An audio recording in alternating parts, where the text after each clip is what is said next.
Boa noite, queridos. As crianças podem sair para o culto infantil. Elas sairão aqui pela frente. Acho que elas sairão por aqui.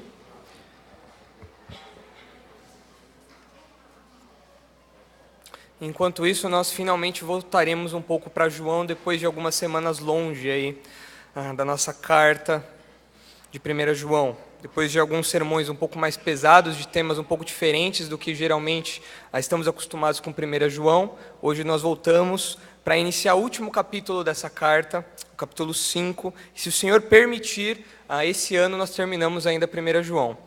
E para quem não sabe, na verdade, nós estamos expondo 1 João desde setembro de 2013. Já são aí quase 4 anos expondo 1 João e nós ainda não terminamos uma carta tão pequena, mas tão rica, tão cheia de conteúdo como é a primeira carta de João. E se os irmãos acompanharam as pregações, se os irmãos leram 1 João em casa, se os irmãos já tiveram contato com essa epístola antes, os irmãos devem se questionar por que João repete tanto alguns assuntos. Por que João fala de tantas vezes, ele fala a respeito do amor? Por que João fala tantas vezes a respeito de determinados assuntos, ciclicamente? Ele fala, depois ele repete e assim por diante. Por que isso acontece? Na verdade, queridos, a Bíblia repete muitos assuntos. Várias vezes nós vemos a Bíblia repetindo, batendo na mesma tecla, e várias vezes em vários assuntos. Vários momentos nós vemos o mesmo assunto sendo reprisado ao longo do texto bíblico. Isso apresenta um pouco da didática de Deus para nós. Isso fala um pouco do modo como Deus nos ensina por meio da repetição. Já há um ditado muito antigo que diz que a repetição é a mãe da sabedoria. Aí de fato é verdade, nós vemos isso expresso aqui na estrutura bíblica, no modo como Deus expõe a sua verdade, no modo como Deus expôs a sua palavra para nós, por meio de constante repetição. E nós estamos acostumados com isso, até mesmo em nossa casa. Hoje você sai da sua casa e você pensa em guarda-chuva, porque a sua mãe, durante toda a sua infância, falou o que para você? Filho, leva guarda-chuva. Hoje, quando você sai de casa, você pensa, será que vai esfriar? Você olha lá no clima-tempo, por quê? Porque sua mãe, desde que você era pequeno, falava, filho, pega a blusa. Ou ainda hoje, mesmo que você atravesse numa rua de uma mão só, você olha para os dois lados. Por quê? Porque a sua mãe falou, filho, quando você for atravessar, olhe para os dois lados. Repetição é a mãe da sabedoria. E as nossas mães sabem muito bem disso. Sempre repetindo essas verdades, de maneira que isso fique gravado, essas verdades fiquem marteladas em nossas mentes. O livro de Deuteronômio deixa isso claro para nós. O próprio livro de Deuteronômio, aliás, é um livro que tem a repetição da lei. E nós vemos em Deuteronômio 6 a ideia de que os pais devem inculcar nos filhos a lei, devem repetir o tempo todo a lei para os seus filhos, a fim de que isso seja gravado no coração deles. Isso mostra novamente a didática de Deus, que aparece em 1 João aqui, repetindo várias vezes a respeito do amor, a respeito de ser filho da luz, a respeito de andar em um relacionamento com Deus. A própria ceia que nós tomamos, mensalmente nós recordamos, nós trazemos à nossa memória o sacrifício de Cristo. A 1 Coríntios 11 fala a respeito disso. Para quê? Para que isso martele em nossas mentes, para que isso fique gravado em nossos corações. Existe uma propaganda da década de 70, e se você se lembrar dela, você acaba de denunciar a sua idade. Eu vou falar o comecinho do slogan e você vai completar com uma marca. Sabemos que você tem uma idade superior a 30 anos, pelo menos. Não se esqueça da minha Calói. Não se esqueça da minha Calói. Alguns já se justificaram. Não, porque eu vi isso no YouTube, não tenho toda essa idade, não. Não se esqueça da minha Calói. Talvez os mais jovens não se lembrem disso, porque não é da nossa época. Mas certamente você já viu essa propaganda circulando alguma vez aí em algum canal na internet, na televisão, enfim. É uma propaganda da década de 70, da marca de bicicletas Calói, onde um menininho ele queria ganhar de presente uma bicicleta Calói do pai.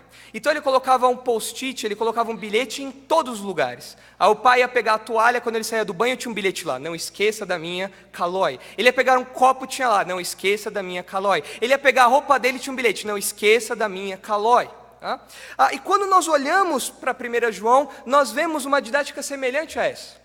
É como se Deus, ao longo de 1 João, mas também ao longo de todo o texto bíblico, ele deixasse post-its para nós, ele deixasse avisos para nós. Não esqueça da minha lei, não esqueça do meu amor, não esqueça do amor que você precisa ter, não esqueça disso, não deixe isso passar batido por você, lembre-se disso. Post-its que aparecem o tempo todo ao longo da Escritura. E 1 João, nós vemos isso acontecendo muitas vezes, sempre falando a respeito do amor. E por que a repetição é tão importante para nós, queridos? Por que nós precisamos sempre de post-its para não esquecermos disso? Por quê? Por 2 motivos. Primeiro, porque a nossa memória é fraca. E segundo, porque o nosso coração é duro demais. A nossa memória é fraca e nós nos esquecemos rapidamente aquilo que Deus nos ensina, aquilo que Deus fala para nós. E o nosso coração é duro, de maneira que Deus precisa repetir várias vezes a mesma verdade, até que nós possamos compreender aquilo e aplicar aquilo em nossas vidas. A repetição, ela existe porque a nossa memória é fraca e o nosso coração é duro. E o objetivo de João em falar tantas vezes a respeito do amor, como novamente ele faz no capítulo 5, é esse. Ele quer gravar nos nossos corações o que é o verdadeiro amor, o que é o amor padronizado pelo próprio Deus e como isso muda a vida daquela igreja. Isso traz para nós uma lição clara para aqueles que são pastores, seja do lar, para aqueles que são líderes, seja da igreja, de qualquer outro lugar, aqueles que são pais. A didática de Deus é uma didática de repetição. Se você quer ensinar algo aos seus filhos, se você quer ensinar algo aos seus liderados, você tem que repetir. Mas pai, eu já sei disso, não tem problema, você vai ouvir de novo. Mas você já me disse isso ontem, você vai ouvir de novo, de novo, de novo, de novo, até que isso fique gravado no seu coração. A didática de Deus é assim, porque o nosso coração ele é duro e a nossa memória ela é fraca. E novamente, como eu disse então no capítulo 5, volte os seus olhos aí para o texto que o Gilberto leu, nós temos 5 versículos onde João fala de um assunto que ele já tratou anteriormente em sua carta, que diz respeito ao amor, diz respeito à fé e diz respeito à obediência. João aborda novamente esse tripé de fé, amor e obediência. E João faz isso porque ele quer fornecer aos crentes daquelas igrejas, das igrejas que receberam essa carta, ele quer fornecer testes práticos, para que aqueles crentes pudessem detectar o que era mentira e o que era verdade nas pregações que eles estavam ouvindo. Esse é o objetivo de João. E João fica martelando essas verdades na mente dos seus leitores. E se os irmãos olharem o versículo 1 e o versículo 5, os irmãos verão que do 1 e o 4, nós temos o mesmo assunto. Nós temos uma mesma palavra que resume aí esses 2 versículos, que fecha, que abre e fecha essa sessão que nós vamos estudar hoje, que é a fé. João começa falando da fé, a fé que nós temos no Filho de Deus, e ele termina nos versículos 4 e 5 falando dessa mesma fé. E no miolinho desses versículos aí, dos versículos de 1 a 5, João ele mistura a fé com outros elementos, como eu disse, amor e obediência, ou seja, é um tripé que você não pode desassociar uma coisa da outra. A sua fé, ela vem associada com amor e ela vem obrigatoriamente associada com obediência a Deus também. E o que João está dizendo para nós é que a nossa fé nos define. A nossa fé define quem nós somos. É isso que João quer colocar, gravar no coração daqueles homens, daquela igreja. Vocês conhecem alguém pela fé que essa pessoa professa ter, pelo que ela prega, e assim você conhece a sua própria fé também. Então essa noite, brevemente, eu quero mostrar para os irmãos, baseado nesses 5 versículos aqui, que a fé habilita o crente a viver de acordo com a vontade de Deus. É isso que nós vamos estudar hoje. A fé habilita o crente a viver de acordo com a vontade de Deus. Nós já vimos que João abre essa sessão e encerra esta curta sessão falando de fé. E o que essa fé faz? Ela nos habilita a viver de acordo com a vontade de Deus. E eu quero mostrar isso para os irmãos a partir de 3 realidades. 3 realidades que acompanham a verdadeira fé. Se você tem a verdadeira fé, essas 3 realidades existem na sua vida, porque elas existem na vida de todo verdadeiro crente que tem a fé salvífica. Então me acompanhem, essas 3 realidades, elas estão aí nesses 5 versículos, e a primeira está no versículo 1, e diz que a fé dá ao crente uma identidade cristã. A primeira realidade que nós temos aqui, que João deixa claro no versículo 1, é que a fé dá ao crente uma identidade cristã. O texto diz assim: todo aquele que crê que Jesus é o Cristo é nascido de Deus. Alguns capítulos, alguns versículos anteriores, João já tratara da centralidade da nossa fé em Cristo. Os termos da nossa fé têm que ser voltados para Cristo. Cristo é o centro, é o alvo da nossa fé. Ele já falou isso no capítulo 4, veja comigo no versículo 15, alguns versos anteriores aí ao que nós estamos estudando. 4,15. Todo aquele que confessa que Jesus é o Filho de Deus, Deus permanece nele e ele em Deus. Essa fé é essencial não apenas para a nossa identidade, mas para qualquer relacionamento que nós desejemos ter com Deus. Nós precisamos ter essa fé em Cristo. E de fato, queridos, a nossa identidade, como eu estou propondo aqui, ela é mudada por quem Cristo é para nós. O que Cristo é para você determina a sua identidade. Aí nós estamos falando de uma realidade aqui. João está preocupado em mostrar uma realidade para aquela igreja. Ele está falando, quem crê em Cristo é filho de Deus. É curioso nós vermos que nós como igreja, nós como crentes individuais, nós não temos uma identidade apenas porque frequentamos um mesmo lugar. Nós não temos uma identidade apenas porque nós ouvimos a música gospel. Nós não temos uma mesma identidade apenas porque nós vestimos determinado tipo de roupa. Aliás, é muito comum no meio evangélico as pessoas tentarem impor uma identidade a partir de moldes humanos, por meio de vestimentas. Mulheres devem usar apenas saia. Homens têm que usar para ir na igreja, tem que usar a roupa de verdeus, o pessoal fala, não é? Aquele terno bonito, aquele terno preto, alinhadinho, tentando impor uma identidade forçada ali, uma identidade humana. Bíblias grandes e pretas, não é? Aquela Bíblia debaixo do braço, Bíblia grande. Para quê? Para você olhar e falar, esta é a identidade do verdadeiro cristão. Formando ali um estereótipo do que é o crente. Cabelos compridos, não é? Você não pode cortar o seu cabelo, por quê? Porque o verdadeiro crente, a verdadeira crente, né, cristã, ela não corta o cabelo. Isso faz parte da identidade. Ou ainda o linguajar que nós usamos. Se você vai na Conde de Sarzedas, você é irmão de todo mundo.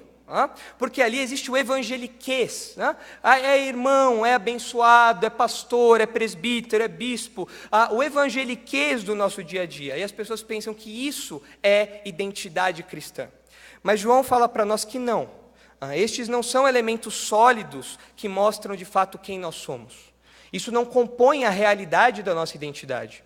Nós não somos crentes porque vestimos determinada roupa, nós não somos crentes porque as moças não cortam o cabelo, nós não somos crentes porque falamos de determinada maneira, com determinados termos, não. Isso não é identidade cristã. O que João está falando que identidade cristã aqui é crer que Jesus é o Cristo, ou seja, que Jesus é o Messias, que Ele é o enviado de Deus para morrer pelos nossos pecados e nos libertar da condenação que estava sobre nós. Quando nós cremos nisso, essa se torna a nossa identidade, em termos pessoais e em termos de igreja. E ao longo da história, nós vemos que essa marca distintiva, ela tem sido fundamental para reafirmar aqueles que estão ao lado de Cristo e aqueles que estão contra Cristo. Aqueles que são a favor do reino, aqueles que estão contra o reino. Aqueles que são verdadeiros crentes e aqueles que são os hereges. Ao longo da história, isso acontece muito, e isso fica evidente por meio dos credos. Credo significa eu creio. Credo não é o que você fala quando você vê uma pessoa feia, credo, não é isso. Credo é um termo em latim que significa eu creio. E ao longo da história foram desenvolvidos vários credos. O que é um credo? É um conjunto de crenças. As expressões, os documentos começavam, cremos que, creio que, então você tinha uma série de informações ali a respeito da doutrina que aquele povo queria, que aquela igreja estava propagando, que aquela igreja estava professando. Nós temos em nossa igreja uma profissão de fé que diz respeito àquilo que nós acreditamos. Os credos são isso, né? E nós temos vários credos ao longo da história. No século II, entre os séculos 2 e 6, nós temos o credo apostólico. Depois nós temos no século IV, o credo niceno. No século V, o credo de Calcedônia. No século XVII, a famosa confissão de fé de Westminster, que são documentos que mostram que nós cremos, que reforçam a nossa identidade cristã. Não diz respeito à roupa, ao corte de cabelo, não. Diz respeito ao que nós cremos a respeito de Deus, a respeito de Cristo, a respeito da igreja, a respeito da nossa fé. E é curioso que ao longo da história, Tanto a origem dos credos, como o texto que nós estamos estudando aqui, eles nasceram de momentos em que essa doutrina estava sendo ameaçada. E para proteger essa doutrina, então, homens se reuniram e falaram, não, isso é mentira, porque o que nós cremos é isso. E então surgiram os credos. E o que João faz aqui, nesse comecinho do versículo 5, é um mini credo. Ele fala, todo aquele que crê que Jesus é o Cristo é nascido de Deus. E queridos, em uma época de pluralidade religiosa, uma época em que a nossa sociedade tem o desejo de misturar todas as religiões num grande caldeirão, nós precisamos nos posicionar com um credo. Nós precisamos, assim como João, falar, não é todo mundo que é filho de Deus. Não, nem todo mundo é nascido de Deus. Não, nós não temos irmãos católicos. Não. Aqueles que creem que Jesus é o Messias, esses sim são os meus irmãos. Não qualquer um. Nós precisamos ter um credo sólido, definir quem é Jesus em nossa fé e defender isso com unhas e dentes. É isso que os credos fizeram ao longo da história. E é isso que João está fazendo aqui diante daquela igreja. Ano passado, antes de ir ao seminário, nós temos o retiro vocacional, que é um momento em que os candidatos ao seminário, eles podem passar o final de semana no seminário e ver um pouco da rotina ali. Ver se você realmente quer encarar aquelas panelas, se você realmente quer encarar os dormitórios, ou se você vai pular fora. Né? Eu resolvi encarar. Mas em setembro, outubro, não me lembro agora, nós estávamos lá no retiro vocacional. Aí você tem várias pessoas lá, vários jovens lá. E curioso que eu me lembro de uma jovem que ela foi questionada a respeito da posição soterológica dela, ou seja, o que ela acreditava a respeito da salvação. Geralmente essa discussão ela gira em torno de calvinistas e arminianos. Os irmãos já sabem o ponto principal da questão. Mas a resposta dessa jovem me intrigou, porque ela havia acabado de retornar de uma viagem missionária. E quando questionada sobre isso, ela falou assim, olha, na verdade, eu não ligo para saber se tem que ser calvinista ou arminiano. O que importa é eu servir a Deus. Queridos, isso pode parecer piedoso, mas isso é uma grande falácia. Isso é uma grande mentira. Pode parecer correto, pode parecer muito bonito, mas isso é uma mentira terrível. Nós precisamos sim nos preocupar em definir a nossa fé. Não necessariamente definir em termos calvinistas ou arminianos somente por si só, mas não, em ver o que a Escritura fala e defender aquilo com unhas e dentes. Aquela jovem estava errada. Ela deveria ir para a Bíblia e ver, olha, eu creio que sim, que o homem é depravado, eu creio que a graça é irresistível. Por quê? Porque a Bíblia diz isso, não a minha opinião, não o meu achismo. Ela deveria ter esse credo, mas como é comum na nossa geração, ninguém tem credo de nada. Quando as pessoas veem um credo, elas dizem credo. É isso que elas fazem. Nós não podemos ser assim. A nossa fé tem que ser uma fé definida, tem que ser uma fé sólida, que sabe aquilo que crê. Pedro fala que nós precisamos estar prontos para responder a todos a razão de nossa fé.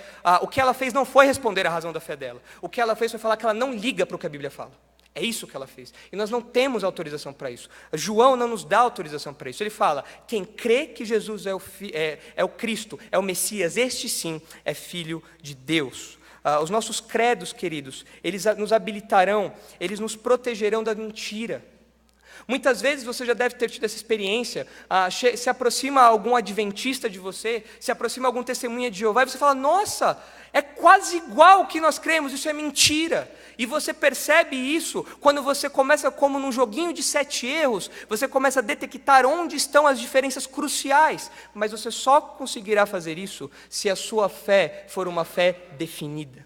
Se a sua identidade for uma identidade cristã, nos termos dela estar relacionada à pessoa de Cristo, e o que Cristo é de fato para você.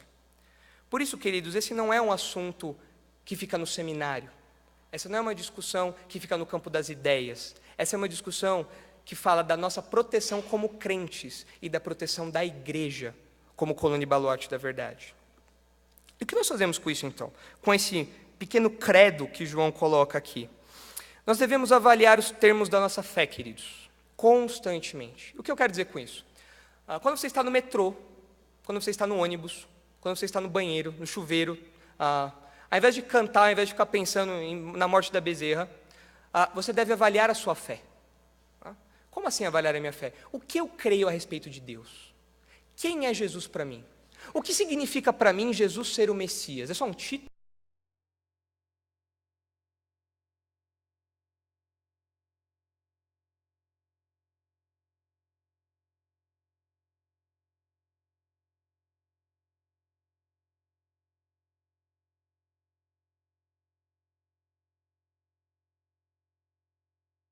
uma nota do seu celular, comece a escrever isso, compartilhe isso com algum irmão. Por quê? Porque nós precisamos definir os termos da nossa fé. Não existe espaço na vida cristã para falar, eu não sei disso, eu não me importo com isso. Não existe isso. Nós precisamos constantemente, crescendo no conhecimento de Deus, definir a nossa fé, porque isso diz respeito à nossa identidade cristã. Quem nós somos depende disso, daquilo que nós cremos que Cristo é para nós. Mas o texto continua. Veja na sequência, nós vimos só o comecinho do versículo 1. O texto continua assim: e todo aquele que ama o que o gerou, ama também o que dele é nascido. Aqui João ele coloca um elemento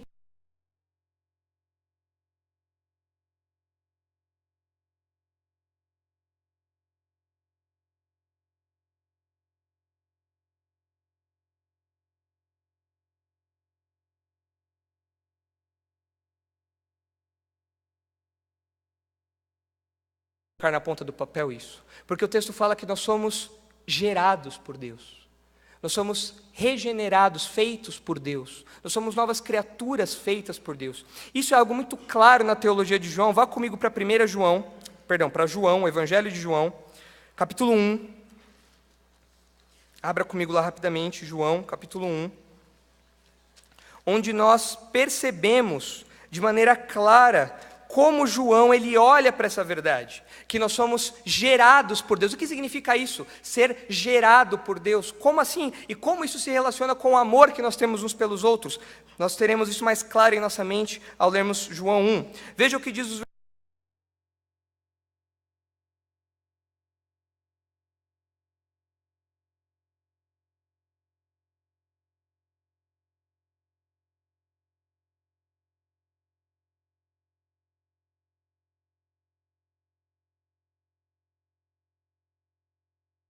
regeneração. Deus é quem opera em nós essa geração. Nós não fazemos isso por vontade própria. Nós não fazemos isso pelos nossos próprios esforços. João está falando, vocês são gerados por Deus. Vocês agora partilham de uma natureza com Deus. Vocês buscam a santidade. Vocês buscam a justiça porque agora vocês são filhos de Deus. E foi Deus que os fez filhos. Não foram vocês mesmos. E ele fala que este amor, ele não se direciona apenas para Deus, mas que nós nos identificamos com os nossos irmãos, com os outros, que assim como para os irmãos aqui ao nosso redor, todos eles foram gerados por Deus, assim como você. Eles estavam perdidos e foram regenerados. Nós não amamos apenas ao Pai, nós amamos os nossos irmãos também, porque nós temos a mesma identidade. Na verdade, na vida comum, quando nós olhamos o nosso dia a dia, nós percebemos que a nossa identidade tem muito a ver com afinidade, não é mesmo? Deixa eu dar um exemplo. Nós nos identificamos com aqueles que possuem gostos semelhantes a nós, não é verdade? Se você gosta de futebol, você provavelmente vai ser muito amigo de alguém que também gosta de futebol, não é? Eu me lembro que quando o Eduardo chegou aqui na igreja, há alguns anos, eu, o Isaac e o Eduardo, nós gostávamos muito de conversar a respeito de duas coisas. Nós nos identificamos muito rapidamente, nós conversávamos sobre esses assuntos e isso nos aproximou muito rapidamente. Questão de um mês que o Eduardo já tinha chegado aqui na igreja, nós já éramos grandes amigos. Por quê? Porque nós conversávamos de duas coisas, eu, o Isaac e o Eduardo. O que nós conversávamos? Em primeiro lugar, nós falávamos sobre teologia. Ok, isso aí passa. Falávamos sobre teologia, ok, consigo falar disso com outros irmãos. Mas havia um traço, nós três ali em comum, que é um traço distintivo. Nós gostávamos de conversar sobre um fenômeno cultural de grande impacto social nos anos 90. É um fenômeno que mudou aos anos 90, mudou a cultura como nós conhecemos. E os cientistas chamam esse impacto de Backstreet Boys. Nós conversávamos sobre Backstreet Boys. É claro, a última banda decente dessas bandas de boy bands que existem, né? A última banda decente, uma banda que se preze ainda, né? Ainda que hoje eles sejam já quase senhores dançando, não é algo que eu te aconselho a assistir hoje, acompanhar hoje, mas na época que ele chegou, nós conversávamos sobre isso. Nós tínhamos um gosto semelhante. Nós conversávamos desse fenômeno social, e nós nos aproximamos por isso. E é assim no seu dia a dia. Quando você gosta de uma série, você se aproxima de uma outra pessoa que gosta daquela série e a conversa vai embora. Porque os interesses são parecidos, os interesses são semelhantes. A sociedade, os cientistas agora de verdade, chamam isso de tribos urbanas. Na cidade você tem pequenas tribos, que elas se agrupam, pessoas que se agrupam por determinados interesses. No Orkut, no falecido Orkut, você tinha as comunidades, onde você ia lá e você conversava com as pessoas que tinham o mesmo interesse. Nós nos organizamos assim. Nós nos organizamos em comunidades de interesses semelhantes. E agora o que João está falando é que a igreja é uma grande comunidade de interesses semelhantes. A igreja é um grande grupo que tem a mesma mentalidade. É um grande grupo que tem o mesmo interesse, que tem interesses em comum. Nós partilhamos do mesmo interesse. Qual é o nosso interesse? Quais são os nossos interesses? Nós buscamos santidade. Nós nos identificamos uns com os outros porque os verdadeiros crentes, todos eles buscam a santidade. Você se identifica com quem busca a santidade assim como você. Você gosta de falar sobre santidade assim como a outra pessoa gosta também. Você tem o zelo pela Escritura. Você gosta de ouvir uma pregação expositiva, 3 pontinhos, verdade central, e você compartilha isso com o seu amigo, fala, ouvi uma pregação do Augusto Nicodemos, ouvi um vídeo do John Piper, olha, vi um vídeo do Paul Washer. Você compartilha isso por quê? Porque você tem um zelo pela pregação da verdade. Por quê? Porque nós temos interesses em comum. Nós temos o desejo de aprender mais do Senhor, razão pela qual nós indicamos livros, ou deveríamos indicar livros uns aos outros, indicar textos uns aos outros, compartilhar versículos uns com os outros, porque nós, como uma comunidade de interesse em comum, nós temos uma mesma identidade, uma identidade cristã. Nós amamos isso, falar disso. Por quê? Porque nós temos uma nova natureza. É o que João fala, nós somos gerados por Deus. E aqueles que são gerados por Deus amam os seus irmãos, amam os outros que foram gerados por Deus também. Parece que Paulo tinha algo em mente, ou essa ideia em mente, em 2 Timóteo, capítulo 2. É um texto conhecido, mas vamos abrir lá rapidamente. 2 Timóteo, capítulo 2. Veja o versículo 22. 2 Timóteo 2, 22. Ele fala dos interesses daqueles que devem caminhar junto conosco, assim como João está falando. 2 Timóteo 2, 22.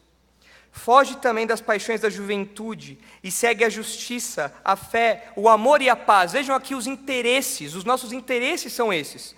E quem tem esses interesses junto conosco? O texto diz, com os que invocam o Senhor de coração puro. Quem são esses? São os verdadeiros crentes. Aqueles que zelam pela santidade, que zelam pela Escritura, que se preocupam em aprender mais do Senhor. Busque ao Senhor com estes colegas ao seu lado, com esses interesses em comum.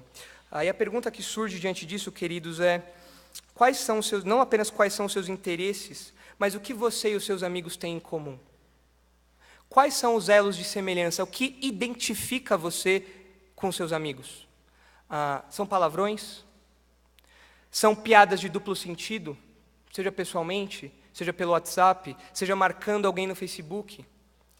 São passeios a lugares questionáveis, que um cristão verdadeiro não iria, porque ele não quer se identificar com aquilo. O que tem sido a identidade dos seus relacionamentos? Porque João fala que aquele que ama o que o gerou, ou seja, Deus, ama também o que dele é nascido. Essa mesma natureza, essa mesma identidade cristã deve marcar os nossos relacionamentos. Os seus relacionamentos têm sido marcados por quê? Por quem?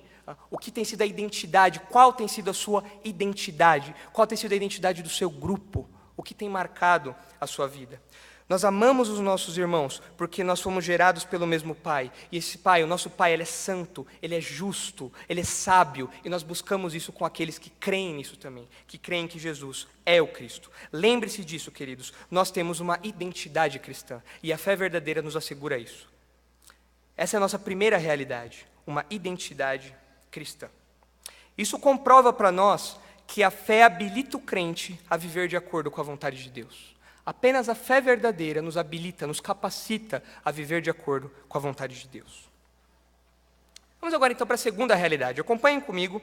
A segunda realidade está nos versos 2 e 3. Veja o que diz o versículo 2 primeiro.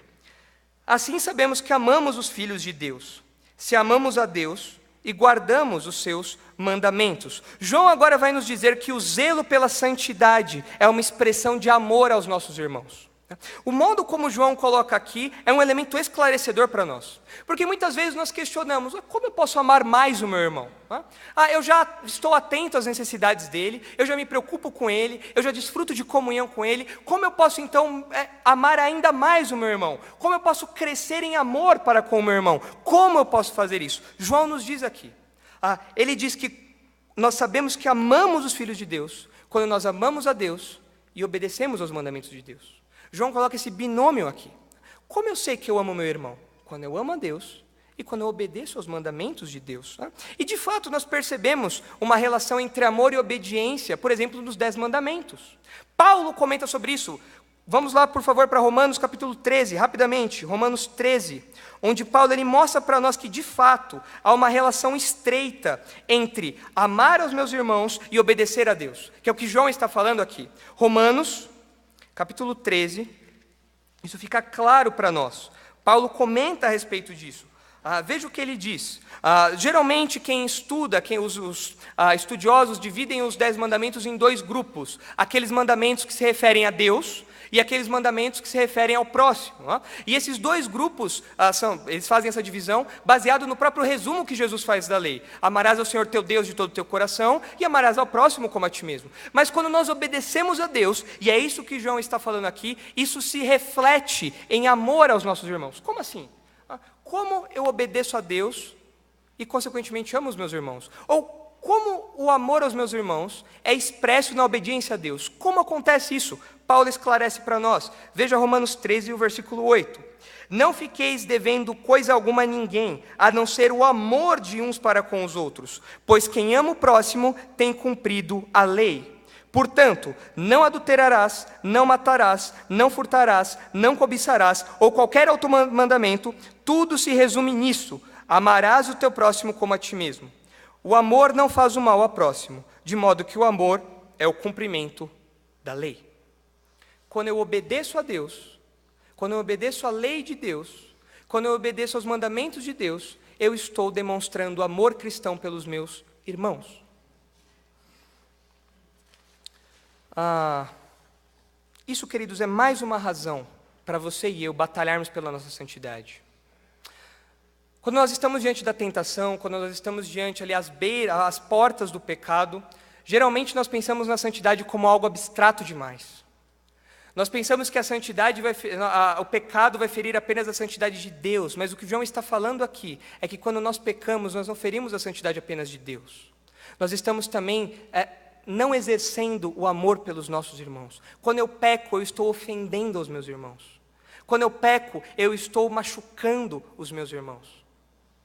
Porque quando eu obedeço a Deus, eu estou praticando o verdadeiro amor cristão. Essa é uma evidência. Se você quer amar mais a Deus, você quer amar mais os seus irmãos, obedeça a Deus. Nicolas, mas isso não é o amor a Deus? Também é o amor a Deus. É o que João fala. O amor aos irmãos se expressa em obediência e amor a Deus. Queridos, quando nós estivermos diante do pecado, quando o pecado se desenhar ali para nós, quando a tentação aparecer, Deus nos deu rostinhos para nós nos lembrarmos do porquê nós não devemos pecar.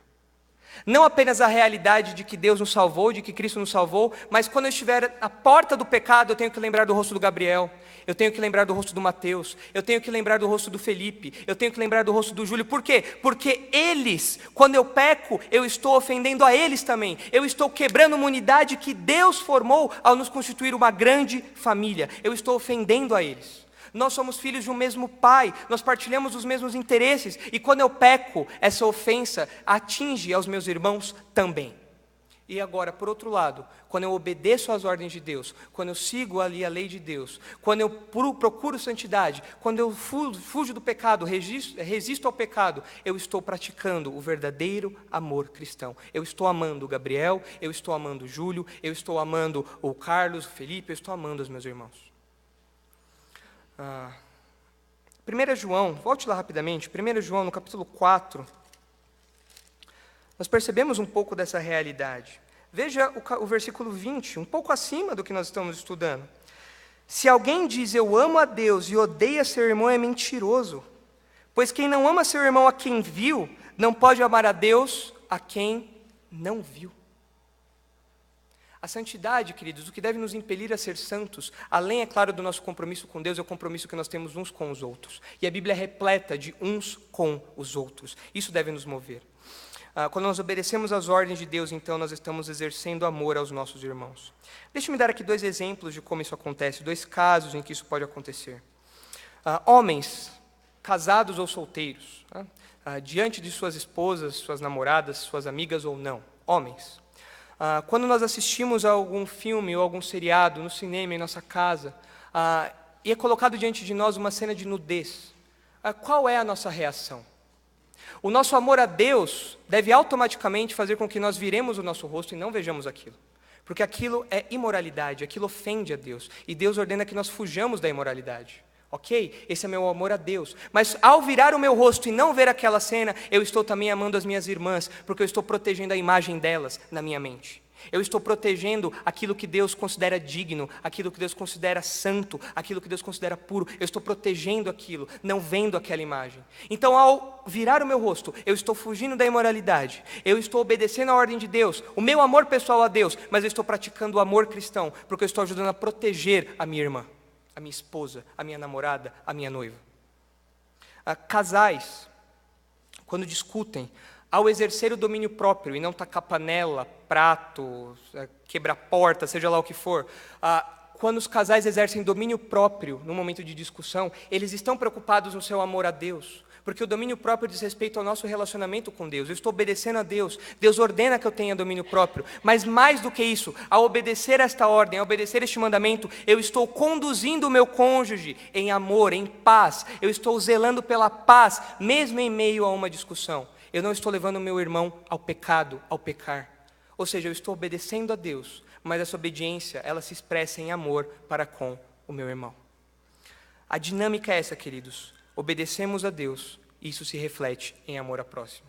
Aí o que João está falando aqui é que aqueles homens que viviam escandalosamente, aqueles falsos mestres que viviam sem preocupação nenhuma com a santidade, eles estavam se esquecendo da unidade da igreja, que os crentes são todos irmãos, e que quando nós obedecemos a Deus, nós estamos amando os nossos irmãos. Aqueles homens, portanto, não tinham amor a Deus e muito menos amor pelos irmãos.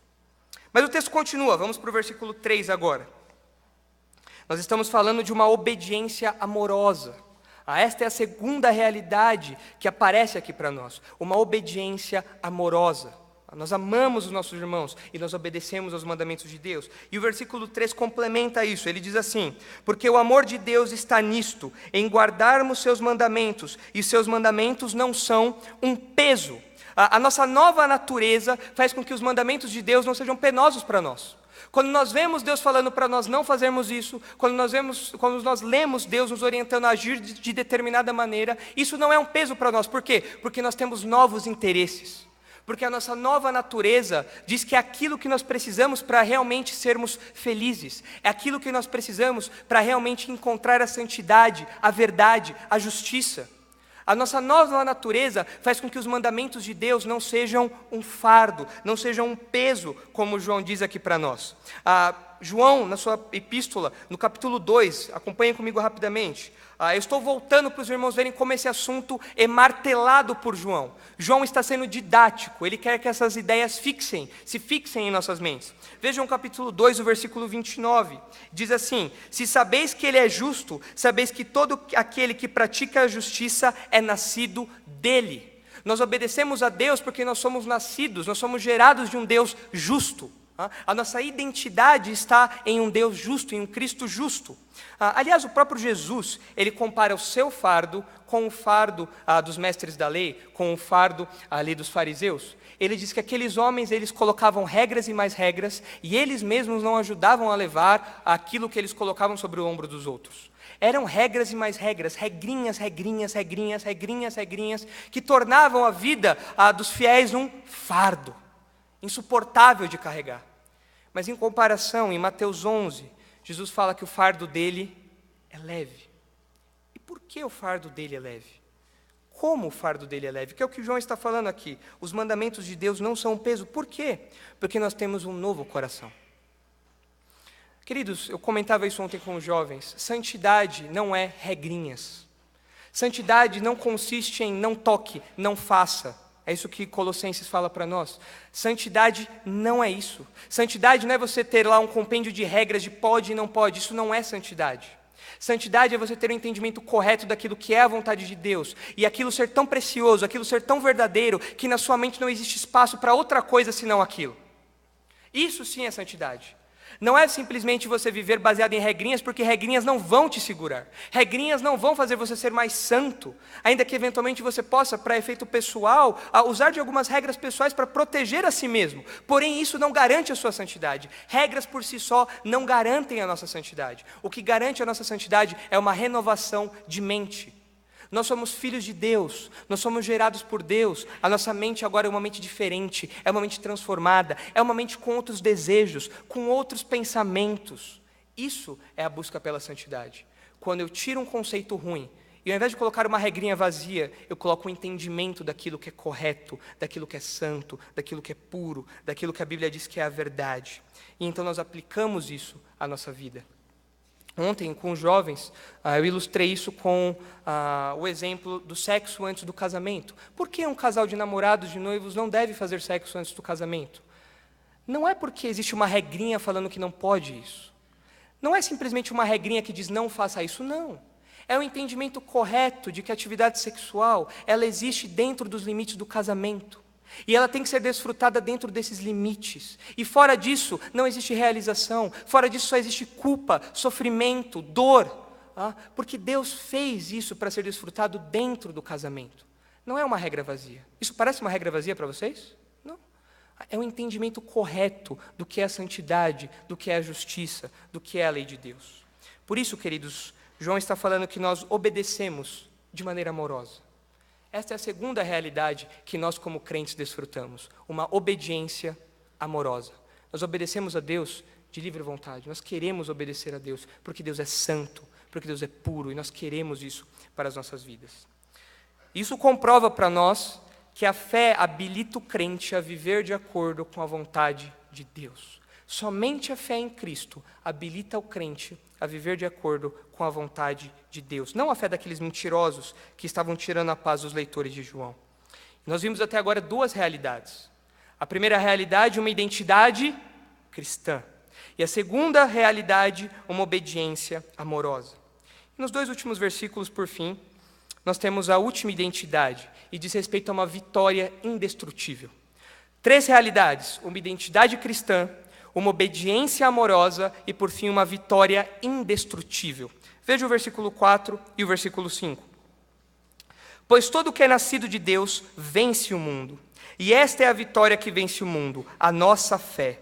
Quem vence o mundo, senão aquele que crê que Jesus é o Filho de Deus? E então João, no versículo 5, ele fecha a pequena ideia que ele abriu no versículo 1. Ele fecha o sanduíche da fé. Ele já preencheu o miolo disso, ele colocou ali o meio disso, a obediência e o amor mesclados com a fé. E agora ele fala de uma vitória indestrutível. João já falou de outras vitórias. Veja, João está ampliando o leque de vitórias que o crente tem. No capítulo 2, versículo 14, João fala que nós temos a vitória sobre o maligno. Em Apocalipse, capítulo 12, nós vemos que também essa vitória acontece porque nós permanecemos na verdade, no testemunho de Deus. E nós vencemos o maligno. Em João, 1 João, capítulo 4, versículo 4, nós vemos que nós vencemos os falsos mestres. Ou seja, é vitória que não acaba mais. We are the champions. Nós vencemos os falsos profetas, nós vencemos o maligno, e agora João diz que nós vencemos o mundo. Esse sistema demoníaco, esse sistema ímpio de oposição a Deus, que diz que o que Deus quer é mentira, que aquilo que Deus quer não pode existir e que apenas o pecado move as pessoas. E agora João fala dessa vitória que nós temos sobre esse sistema. O que isso significa? Talvez, quando você lê os versículos de 1 a 5, parece que João faz uma quebra no pensamento. Porque ele está falando de obediência e do nada ele fala de vencer o mundo. João, o que você está falando aqui? Você foi dormir e continuou no dia seguinte, trouxe uma nova ideia? O que aconteceu aqui?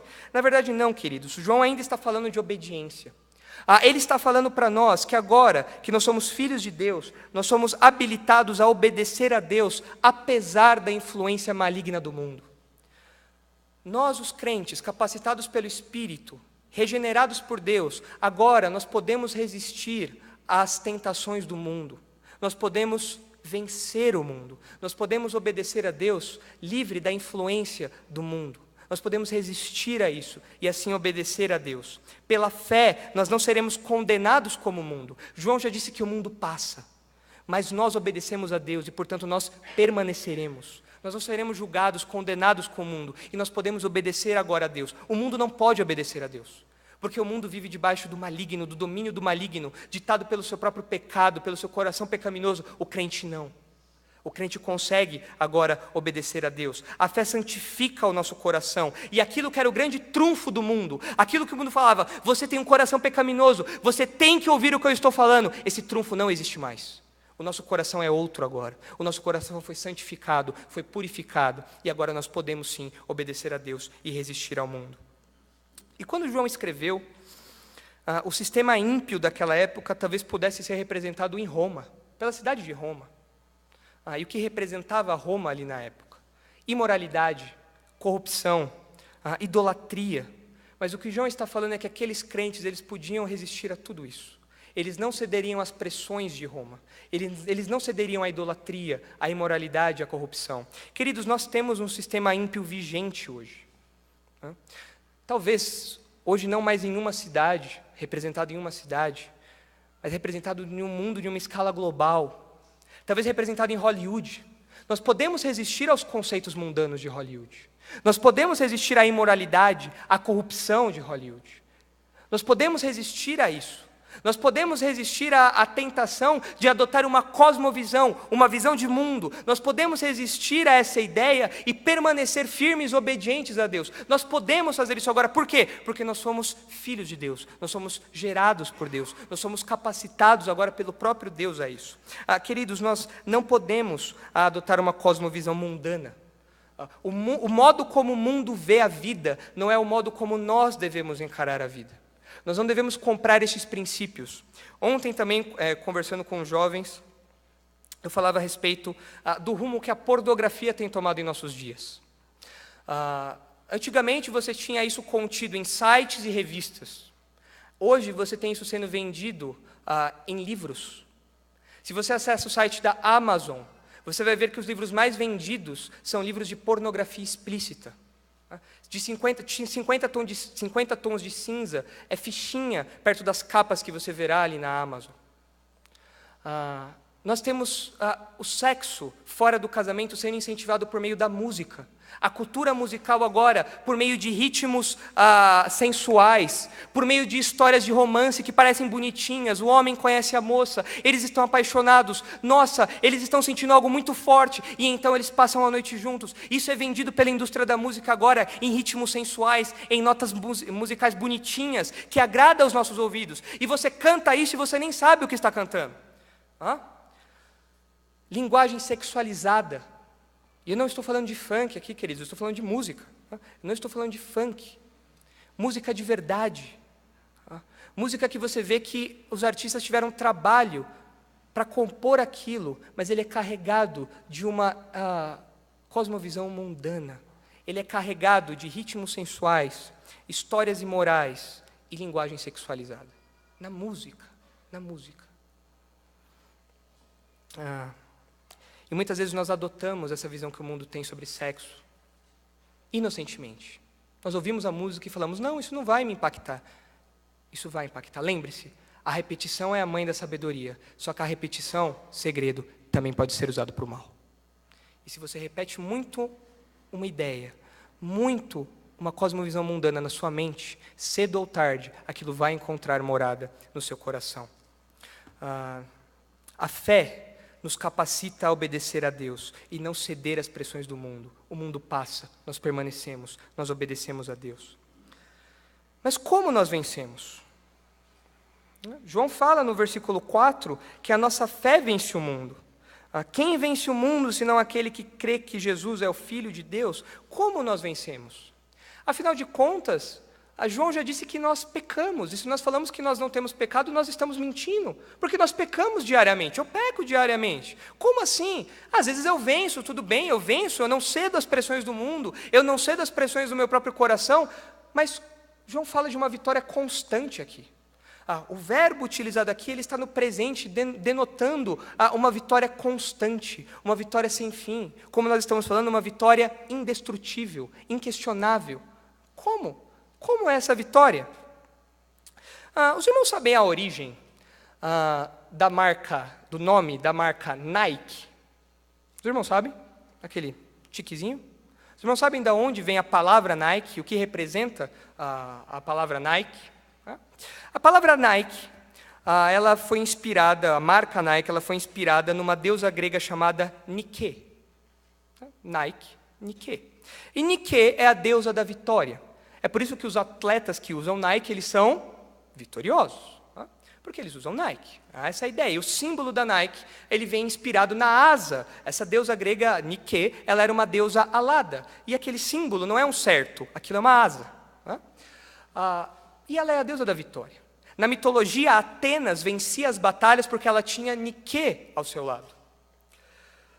Mas para os gregos, que originaram essa ideia de Nike, da deusa da vitória, apenas os deuses poderiam vencer propriamente dito. Poderiam ter a vitória propriamente dita. Apenas os deuses poderiam ter a vitória eterna, a conquista eterna. Apenas eles poderiam ser os vitoriosos indestrutíveis. Os mortais não. Nós mortais não poderíamos. Nós poderíamos ter momentos de vitória, mas a verdadeira vitória, a vitória plena, a vitória completa, só os deuses poderiam obter.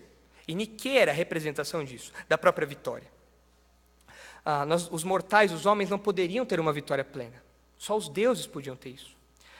E talvez, na verdade, eles estivessem pouco certos. Porque nós não conseguimos a vitória mesmo. Pelos nossos esforços, nós não vencemos nada. Aliás, quando nós tentamos, é aí que a coisa fica feia, porque nós não conseguimos. Mas Deus consegue vencer de verdade. Deus, o único Deus, o verdadeiro Deus, Ele consegue a vitória completa, a vitória plena. Deus poderia conquistar. E para surpresa de vocês, irmãos, para minha surpresa também quando eu li esse texto, a palavra que aparece aqui para venceu é a palavra, o verbo nikao, que é da onde vem a expressão, a palavra Nike. Ou seja, de fato, Deus, nosso Deus, Cristo, Ele conseguiu a vitória. Ele conseguiu a vitória sobre o mundo. Em João 16, nós vemos isso, ele fala, eu venci o mundo. Só que essa vitória não ficou nos céus. Essa vitória não ficou isolada acima de nós. Não, Deus em Cristo, Ele compartilhou essa vitória conosco. Por isso a nossa vitória é uma vitória indestrutível. Nós vencemos o mundo. Por que vencemos o mundo? Porque nós não nos baseamos nos nossos esforços de vitória. Nós nos apropriamos da vitória de Cristo. Queridos, nós vencemos muitas coisas em Cristo. Nós vencemos a morte em Cristo. Paulo fala isso no final de 1 Coríntios. Nós vencemos a morte em Cristo. Nós conseguimos vencer os falsos mestres em Cristo, por meio da pregação verdadeira. Nós conseguimos vencer o maligno, permanecendo na palavra de Deus, permanecendo na palavra de Cristo, na verdade de Cristo. É uma vitória indestrutível. Essa vitória, a vitória de Cristo, ela é contínua, ela é perene, ela não termina, porque ela não depende de nós, ela depende de Cristo. E por isso João fala, vocês são vitoriosos. Vocês são vitoriosos. A vitória não está isolada aos deuses. O Deus verdadeiro venceu e compartilhou essa vitória com vocês. Por isso nós falamos de uma vitória indestrutível. Então, de fato, we are the champions. Não por nossos próprios esforços, mas pelos esforços de Cristo, pela vitória de Cristo. Isso comprova para nós que a fé habilita o crente a viver de acordo com a vontade de Deus. E nós vimos 3 realidades para isso. 3 realidades que demonstram essa capacitação que Deus nos dá. A primeira realidade, nós falamos de uma identidade cristã. Depois nós falamos de uma obediência amorosa. Nós não obedecemos a Deus como um fardo, nós obedecemos a Deus com amor, porque nós somos novas criaturas. E por fim nós temos uma vitória indestrutível. Queridos, isso é importante, não apenas para os leitores de João, isso é importante para nós hoje. E João bate nessa tecla da vitória toda hora, porque nós caímos em pecado, nós pecamos. Mas João fala para nós, confesse o seu pecado.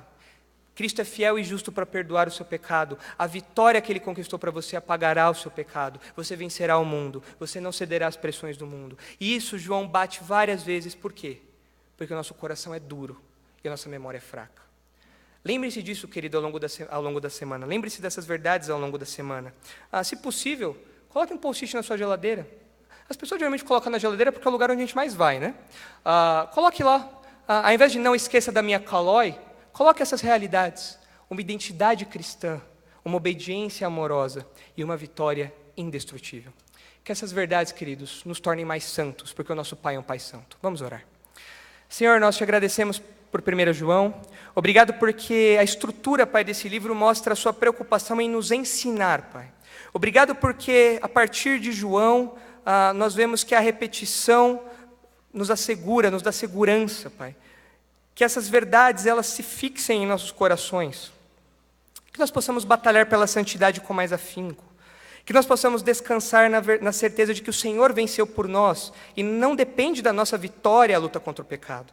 Obrigado porque o Senhor nos capacita por meio do Espírito. Obrigado porque nós como igreja temos uma identidade. Ajuda-nos a lutar, a defender essa identidade. Seja como igreja, seja como indivíduos unidos a Cristo. Obrigado, Pai. Obrigado porque em Cristo, de fato, nós somos mais do que vencedores. Nós podemos vencer o mundo. Nós vencemos a morte na morte de Cristo. Obrigado, Pai, porque a ressurreição de Cristo é a certeza de que o Senhor aceitou a oferta dEle, a oferta da vida dEle em nosso lugar. E agora nós temos essas vitórias, Pai.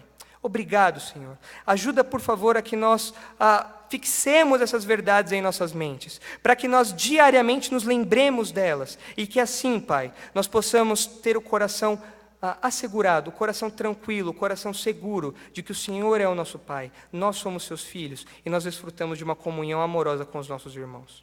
Ajuda-nos a viver isso, por favor, Pai. É que nós pedimos agradecidos, em nome de Jesus. Amém.